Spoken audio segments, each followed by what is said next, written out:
नमस्कार, news state के digital platform पर आपका स्वागत है और मैं हूं आपके साथ में ऋतु तोमर। आज बात करेंगे उत्तर प्रदेश के कुशीनगर की, जहां पर जाली नोटों का धंधा करने वाले एक बड़े अंतर्राष्ट्रीय गिरोह का पुलिस ने पर्दाफाश किया है, जिसमें समाजवादी पार्टी का कनेक्शन सामने आ रहा है। यानी कि 10 लोगों की गिरफ्तारी हुई है। बताया जा रहा है कि इस गिरोह का जो सरगना है वो समाजवादी पार्टी से कनेक्टेड है। उसमें बताया जा रहा है कि समाजवादी जो लोहिया वाहिनी है उसमें वो राष्ट्रीय स्तर पर यानी कि सचिव बताया जा रहा है। हालांकि पूरा मामला क्या है, ये धंधा कब से चल रहा था, कितने लोगों की गिरफ्तारी हुई है, समाजवादी पार्टी से पूरी तरह से क्या कनेक्शन है, तो इस खबर पर ज्यादा जानकारी के लिए मेरे साथ में सोनी जुड़ गई हैं, जो कि इस खबर के मुख्य बिंदुओं के बारे में हमें बताएंगे। देखिए, जाली नोट के मामले में अब तक 10 लोगों को गिरफ्तार कर चुका है, जिसमें से 4 लोग हैं जो अभी फरार चल रहे हैं।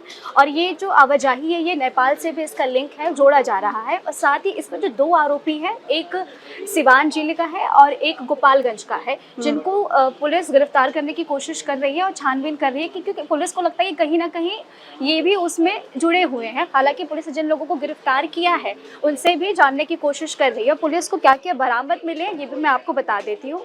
पुलिस को 1 लाख रुपए अधिक नगद, 10 देसी तमंचा, 30 गोलियां और 12 खोखा बरामद किया गया है।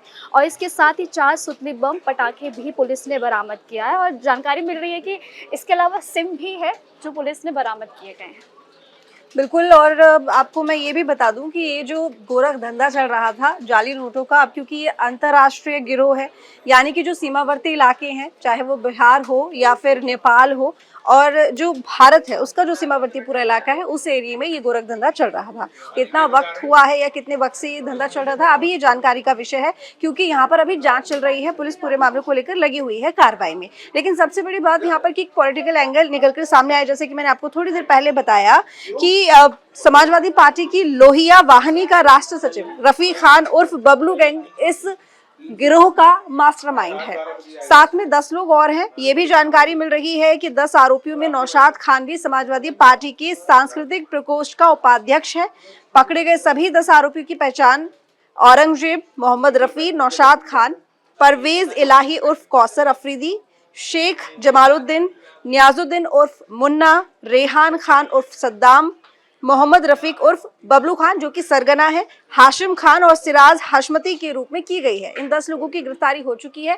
जैसे कि अभी सोनी ने बताया कि 4 लोग ऐसे हैं जो कि फरार चल रहे हैं, जिनको पकड़ने के लिए भी लगातार पुलिस कार्रवाई में जुटी हुई है। पुलिस का कहना है कि वो भी जल्द ही पकड़ लिए जाएंगे। लेकिन इसके साथ ही सबसे बड़ी बात यहाँ पर यह है कि इनके पास से लगभग 6 लाख रुपए की नकली नोटों की बरामदगी हुई है, जिसमें भारतीय करेंसी के साथ साथ नेपाल की करेंसी भी है। सोनी ने हमें काफी जानकारी दे दी। अब मेरे साथ में आगे इस मामले पर बात करेंगे अरुण, जो कि हमें पॉलिटिकल एंगल जो इस मामले से जुड़ा हुआ है उसके बारे में थोड़ा डिटेल से बताएंगे। बिल्कुल, देखिए जिस तरह से अभी यूपी की राजनीति चल रही है, उपचुनाव आने वाले हैं, हालांकि ऐलान तो नहीं हुआ लेकिन जल्द उनका ऐलान हो सकता है। तो यूपी की राजनीति इसी के इर्द गिर्द चल रही है। जिस तरह से सपा के नेता, उनकी संलिप्तता कई सारे मामलों में आ चुकी है। अब आप अयोध्या का मामला देख लें, कन्नौज ले लिए, तो ये सारे इसमें सपा नेता कहीं ना कहीं किसी न किसी तरीके से आ ही रहे हैं। तो हमने देखा है बीजेपी लगातार इस मामले पर सपा पर हमलावर है।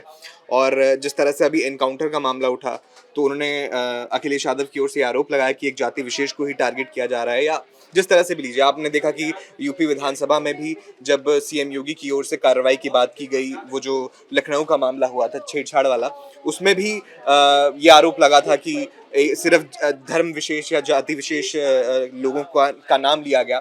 तो इस कहीं ना कहीं ये पूरा मामला पॉलिटिकली बहुत सेंसिटिव सपा के लिए हो गया है, क्योंकि इस तरह के जो भी एक्शन हो रहे हैं, मामले आ रहे हैं, उसमें सपा नेता की संलिप्तता देखी जा रही है। सबसे बड़ी बात है कि कहां तक इस बात को डिनाई करे कि फंसाया जा रहा है। बिल्कुल, देखिए इतने सारे मामले आ गए। आपने एक मामला है, ठीक है, आपने बोला कि जब अवधेश प्रसाद के करीबी बताए गए थे वो आरोपी जो थे, और दूसरे भी मामले कन्नौज मामले में भी ये हुआ। तो देखिए आप कितना डिफेंड कर लेंगे। एक बार आप बोल रहे हैं कि हाँ, पहले मुईद खान हो गया, उसके बाद नवाब यादव हो गया, और अब यहाँ पर रफी अहमद खान का नाम सामने आया है। सबसे बड़ी बात यह कि इन सबका कनेक्शन समाजवादी पार्टी से जुड़ा हुआ है। अब समाजवादी पार्टी की तरफ से बार बार ये कहा जाता है कि हमारी पार्टी में ये जुड़े हुए हैं या जुड़े हुए थे, लेकिन इनको फंसाने की कोशिश की जा रही है। डीएनए की मांग तक भी कर दी थी जब अयोध्या कांड सामने आया। लेकिन अब इस मामले को लेकर समाजवादी पार्टी आखिर कैसे अपना बचाव करेगी, ये एक बड़ी बात होगी। लेकिन बीजेपी पूरी तरह से हमलावर है। देखिए बीजेपी अटैक मोड में आ गई। आप मिर्जापुर का योगी सीएम योगी का भाषण सुन लीजिए, उसमें आप बोल रहे हैं कि आज माफिया गिड़गिड़ा रहे हैं। उन्होंने सपा सरकार पर भी निशाना साधा, किस तरह से वो कहीं ना कहीं उन्होंने आरोप लगाया कि संरक्षण में थे माफिया उनके राज में। तो देखिए सीएम योगी देखिए फायर ब्रांड नेता हैं बीजेपी के, और इसी तरह से हमने देखा ये मामला सामने आया तो हमलावर है। और सहयोगी दल भी, बीजेपी की जो सहयोगी दल है यूपी में, वो भी लगातार सपा को घेर रहे हैं। देखिए सपा का इस मामले में खुद को बचाना मुश्किल हो गया। देखिए यूपी में और भी मामले हैं जो अभी उपचुनाव में उठ रहे हैं, चाहे वो बेरोजगारी का मामला हो, पेपर लीक का मामला हो, लेकिन सपा जो है कहीं ना कहीं इस तरह के केसेस जो सामने आ रही है, कार्रवाई सामने आ रही है, इसमें सपा बैकफुट पर नजर आ रही है। फ्रंट फुट पर खेलना सपा का मुश्किल होता नजर आ रहा है। लेकिन समाजवादी पार्टी फिर भी अपने आप को डिफेंड करने की कोशिश कुछ इस तरीके से करती है कि वो पीडीए, जिस पर चुनाव में काफी अच्छा प्रदर्शन समाजवादी पार्टी ने किया लोकसभा चुनावों में, वो उसको अपने लिए एक कह सकते हैं कि जैकपॉट मान रही है, क्योंकि काफी सीटें बड़ी हैं, लगभग 37 सीटें आई थी, और ऐसे में उसको उम्मीद है कि अब जो चुनाव होंगे उपचुनाव, इसमें भी वो तमाम सीटें जीत सकती है पीडीए के आधार पर, फॉर्मूले से। बिल्कुल। लेकिन देखिए एनकाउंटर हुआ, उसमें भी अखिलेश यादव की तरफ से ये मुद्दा उठाया गया कि आप जाति देखकर एनकाउंटर कर रहे हैं। अब तो ऐसे में अखिलेश अपने पीडीए के स्टैंड पर वो है, वो उन्हें विक्टिमाइज्ड वर्ग बता रहे हैं कि हाँ इनको जो है सरकार की ओर से टारगेट किया जा रहा है। हमने देखा था कि किस तरह से लोकसभा चुनाव के बाद एक कहीं ना कहीं यूपी में समाजवादी पार्टी या इंडिया लार्ज स्केल पर ले लें तो इंडिया को जो है कहीं ना कहीं एक मोमेंटम मिला था। लोकसभा के नतीजे जिस तरह से आए थे, बिल्कुल यूपी में बीजेपी को आधा कर दिया, एनडीए को आधा कर दिया उन्होंने। और इस मोमेंटम को कहीं ना कहीं इन सारे केसेस की वजह से इंडिया गठबंधन या यूं कहें कि सपा खोती नजर आ रही है। बिल्कुल बिल्कुल। और सबसे बड़ी बात यहाँ पर यह भी है कि अब इस मामले के सामने आने के बाद समाजवादी पार्टी आखिर क्या अपनी तरफ से प्रतिक्रिया देगी। अखिलेश यादव जो बहुत ज्यादा मुखर नजर आ रहे हैं आजकल सोशल मीडिया पर, तुरंत कोई भी घटना होती है उसके बाद उनकी तरफ से एक पोस्ट जरूर आता है, लेकिन अभी तक इस मामले को लेकर कोई पोस्ट उनकी तरफ से नहीं आया है। शायद ये भी जानकारी मिल रही है कि समाजवादी पार्टी की जो लोहिया वाहिनी है उसका राष्ट्रीय सचिव बताया जा रहा है रफी खान, इसको हाल ही में ये पद दिया गया है, ज्यादा वक्त नहीं हुआ है, और अभी तक ये पुलिस की नजरों से दूर था, जबकि जगह जगह लगभग 11 मामले इसके ऊपर दर्ज है। देखिए आप किसी व्यक्ति को अगर कोई पद देते हैं, बिल्कुल आप बैकग्राउंड चेक करते हैं कहीं।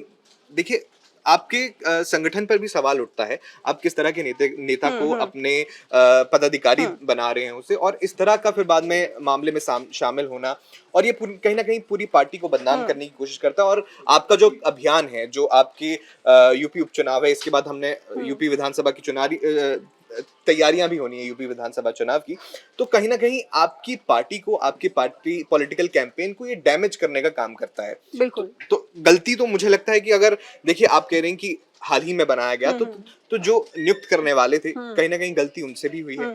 और कार्रवाई तो देखिए अगर पुलिस की ओर से ये कार्रवाई हो रही है, तो अगर आप किसी नेता को बना रहे हैं तो बैकग्राउंड चेक होना जरूरी है ना।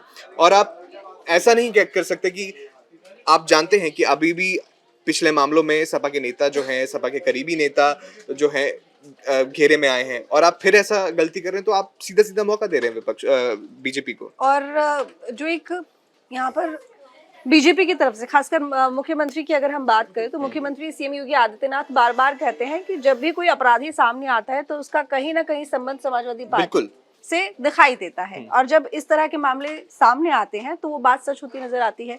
तो जो नैरेटिव सेट करने का इल्जाम बीजेपी के ऊपर लगाया जाता है, अब क्योंकि उपचुनाव नजदीक है, तो फिर जनता के बीच में क्या संदेश जाएगा? देखिए मुझे लगता है बीजेपी ने जो नैरेटिव कंट्रोल करने वाली बात है, नैरेटिव पूरा बीजेपी के पक्ष में है। बीजेपी ने कहीं ना कहीं इस पूरे जो भी जितनी भी घटनाएं हुई हैं, जितने भी घटनाक्रम हुए हैं अभी तक, इसको भुना लिया है। और सीएम योगी आप देख लीजिए या बीजेपी के दूसरे नेताओं के जो बयान देख लीजिए, पूरी तरह से फोकस उनका सपा का किस तरह से इन मामलों को लेके डैमेज किया जाए उस पर है। और देखिए जनता में भी ये संदेश जाता है कहीं ना कहीं कि अगर हर मामले में हमने जनता का आक्रोश भी देखा, और हर मामले में अगर आपका ही नेता या आप ही के करीबी नेता सामने आ रहे हैं, तो कहीं ना कहीं ये पब्लिक में आपकी इमेज को भी डैमेज करता है।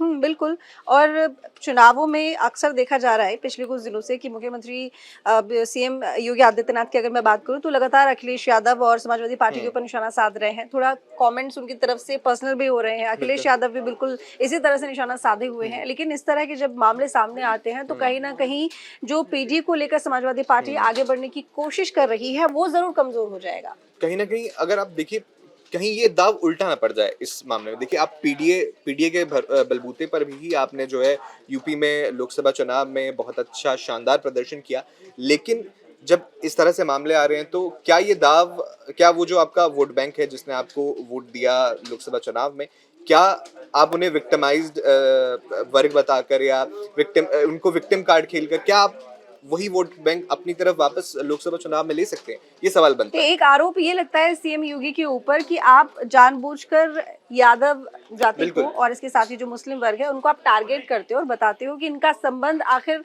अपराधियों से है, तो दैट मीन्स कि इन्हीं की संप्रदाय में से या इन्हीं की समाज में से जो लोग हैं वो ज्यादातर बदमाश बन जाते हैं या फिर गुंडे बन जाते हैं। इस तरह की बातें, एक नैरेटिव सेट करने का आरोप मुख्यमंत्री योगी आदित्यनाथ के ऊपर लगता है, जैसे कि उन्होंने कुछ दिनों पहले सदन में सपा की ओर से लगातार हाँ सदन में उन्होंने जब लखनऊ में कांड हुआ था लड़की को छेड़ने वाला, तो उन्होंने 2 नाम लिए, तो उसमें कुछ इसी तरह के नाम सामने आए। उसके बाद सपा हमलावर थी कि आप जो है 2 वर्गों को या किसी विशेष जाति को या किसी विशेष धर्म को आप आरोपी बता रहे हैं, बदमाश बता रहे हैं, लेकिन अब जिस तरह से आगे मामले सामने आ रहे हैं ये कहीं ना कहीं बीजेपी के एक पॉइंट को प्रूव करता है, और बीजेपी को एक स्ट्रॉन्ग पॉइंट देता है कि हाँ बिल्कुल, हालांकि सीएम योगी की ओर से या बीजेपी की ओर से ऐसा प्रत्यक्ष तौर पर तो नहीं कहा गया, लेकिन जो नैरेटिव बनता है वो कुछ इस तरह से बन जाता है, और ये नैरेटिव जो है सपा को कहीं ना कहीं नुकसान जरूर पहुंचाएगा अगर सपा की ओर से डैमेज कंट्रोल नहीं किया गया। हमने देखा, आपने भी बात की कि अखिलेश यादव लगातार सोशल मीडिया पर एक्टिव है, जिस तरह से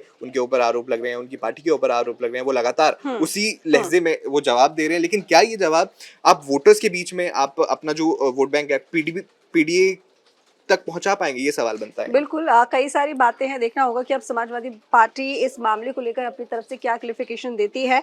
और वहीं मैं आपको ये भी बता दूं कि स्कैनर और प्रिंटर की मदद से समाजवादी पार्टी की जो लोहिया वाहिनी की राष्ट्रीय सचिव मोहम्मद रफी खान उर्फ बबलू गैंग के जो सरगना है, उसके जरिए वो ये काला कारोबार चला रहे थे, और इनकी सप्लाई ना सिर्फ भारत में बल्कि नेपाल में भी हो रही थी। साथ ही 5,62,000 के नकली नोट, 1,10,000 के असली नोट और 3,000 नेपाली मुद्रा के साथ 10 देसी तमंचा, 4 सुतली बम, 2 नेपाली सिम समेत 26 फर्जी दस्तावेजों पर खरीदे गए सिम भी बरामद किए गए हैं। इस बरामदगी के बाद आप एक चीज तो दावे से कह सकते हैं, ये हाल फिलहाल में शुरू हुआ जो है ये मामला नहीं है, ये पहले से चल रहा होगा, तभी आपके इतने बड़े बड़े कनेक्शन हैं। तो देखिए, आप इस तरह के नेता को पदोन्नति देते हैं, उसे बना देते बिल्कुल हैं। जांच पड़ताल करनी चाहिए, देखना चाहिए। बहरहाल देखना होगा पुलिस आगे क्या कार्रवाई करती है। फिलहाल आपको जानकारी कैसी लगी कमेंट करके जरूर बताइएगा, लाइक कीजिएगा, शेयर कीजिएगा। धन्यवाद। न्यूज नेशन अब व्हाट्सएप पर खबरों के ताजा अपडेट के लिए न्यूज नेशन के इस QR कोड को स्कैन करें।